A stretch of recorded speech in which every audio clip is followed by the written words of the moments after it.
This is Father Jared Kramer from St. John's Episcopal Church in Grand Haven, Michigan, here with today's edition of Christian Mythbusters, a regular segment I offer to counter some common misconceptions about the Christian faith.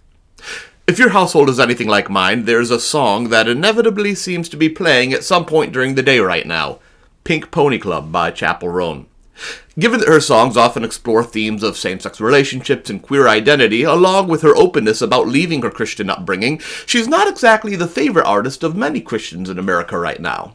Which is a shame, because not only is her music banging, it explores themes that deeply resonate, I think, with the heart of Jesus' teachings. Well, some of it does.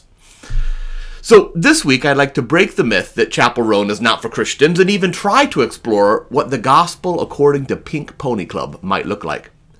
At the heart of the opening of Pink Pony Club is Chapel Roan's struggle between her inner sense of identity and the repressive nature of her Southern Christian upbringing. She hears about cities like Los Angeles and Santa Monica and the idea that there are places where you can be who you truly are every single day, and it all seems almost magical. Pink Pony Club is emblematic of that place where, in her words, boys and girls can all be queens every single day.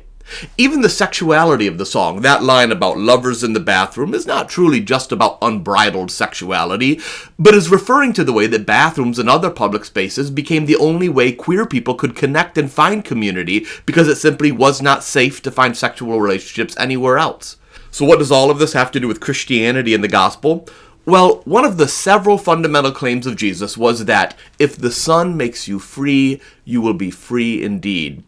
Sin is what binds you. It's related to choices and behaviors that twist and warp your true identity and relationships with others. Sin is inherently isolating because it breaks down love of God and love of neighbor.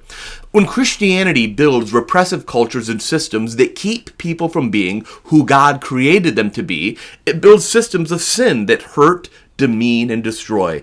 It builds places where the only safe love can be found in a secret tryst in a bathroom stall, instead of love that is out in the open, bold, proud, committed, and free. The Pink Pony Club, this place where boys and girls can all be queens every single day, is perhaps what the church actually should be like. In fact, this was what made the church so distasteful to first century Greco-Roman society. In early Christian congregations, men and women, slave and free, Jew and Greek, all were equal. All had a full place and claim in the life of the church. And this was contrary to everything about the highly stratified nature of society at the time. And if the church today could recover that sense of safety and home, of honoring every person precisely who they are, a place where queer people can be who God created them to be without shame or fear, if the church could do that, then the church would once more be the emblem of freedom that it was for so many marginalized communities in the first century.